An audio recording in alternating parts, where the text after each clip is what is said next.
Coming into your YouTube airwaves, it's Vaughn, the Stat Man, and welcome to the Stat Room. Woo! Good morning out there, and welcome to the Stat Room. All right, ladies and gentlemen, so before I get into this video, let me introduce myself. Guys, I am Vaughn the Stat Man. You can follow me on Twitter, at Vaughn the Stat Man, and guys, check out the website, vaughnthestatman.com. All right, guys, so it's Thursday. And I'm going to try this one more time. The last time I gave you guys a full lineup. The lineup did 280 points. I told you guys it was for a cash game. So today I'm going to give you guys a GPP line. Now, I'm giving you a disclaimer. I'm not saying run the entire line because I don't want you to run it. And if every player don't hit, don't come back with all the negativity.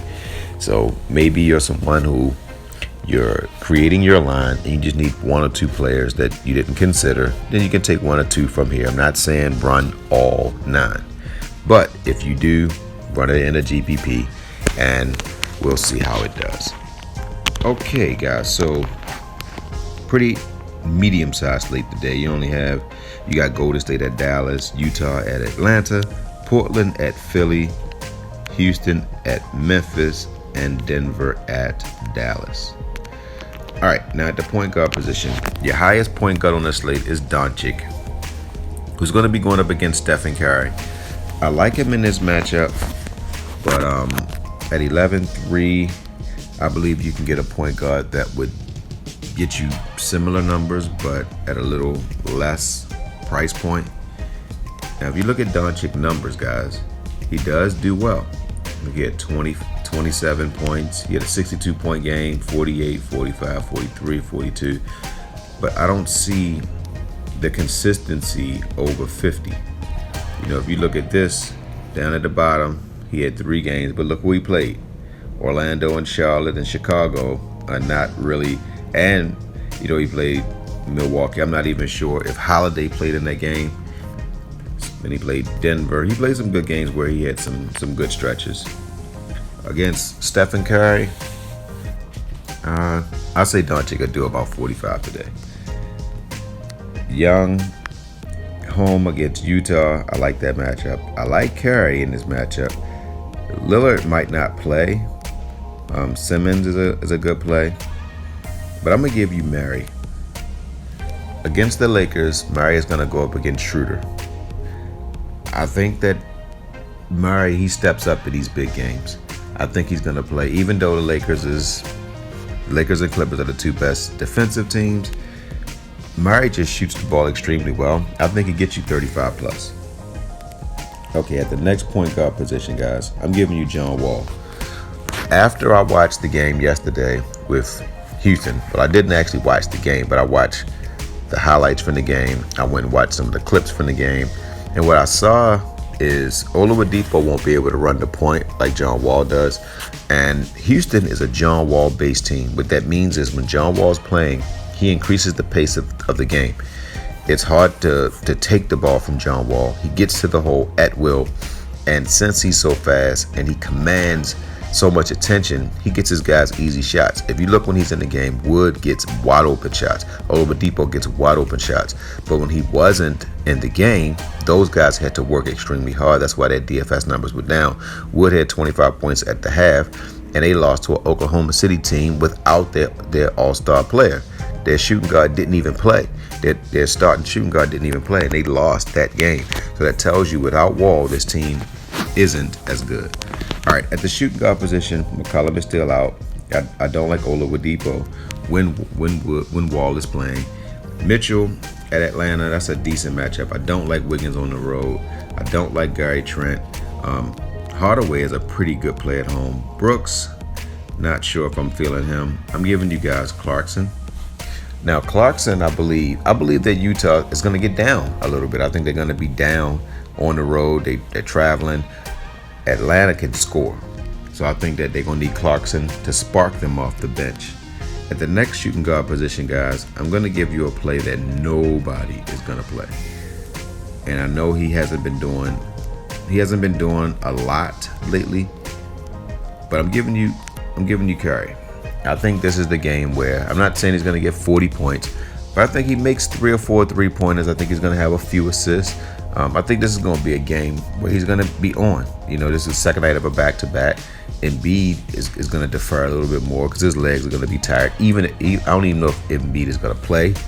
They probably will rest Embiid. And if Embiid rests, you want to definitely start Dwight Howard.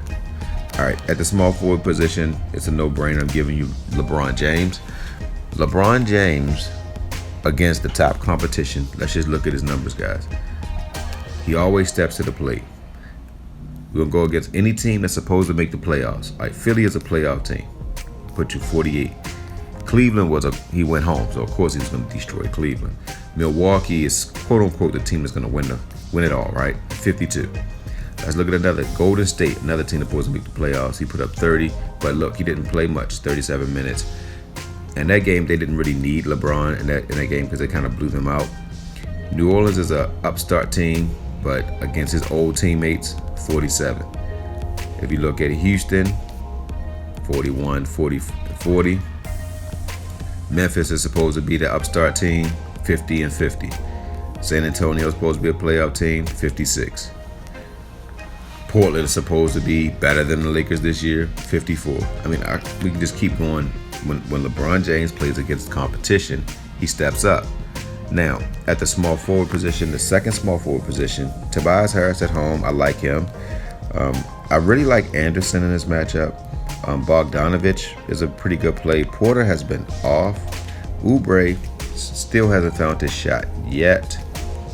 But the player that I'm going to give you guys, Carmelo Anthony. Carmelo Anthony is going to have to pick up the slack.